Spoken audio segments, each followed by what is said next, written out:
కాబట్టి దేవుని బీజము ఉన్నంత మాత్రాన మనమందరము ఫలిస్తామని గ్యారెంటీ లేదు. ఇక్కడ దేవుని బీజము రాతి నేలలో ఉంది, త్రోవ పక్కన ఉన్నది, ముండ్ల తుప్పలలో ఉన్నది, కానీ ఫలింపు లేదు. కానీ మంచి నేలను పడినప్పుడు అది 30ంతలుగా, 60ంతలుగా, 100ంతలుగా ఫలించింది.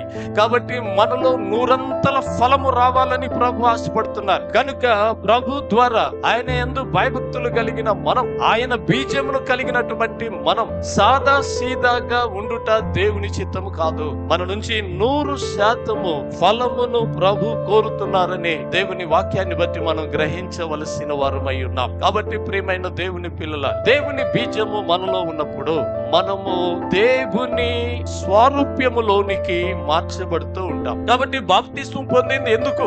నూతన పరచబడుతున్నది ఎందుకు? పరిశుద్ధాత్మ దేవుడు మనలో ఉండి మనల్ని నడిపిస్తున్నది ఎందుకు?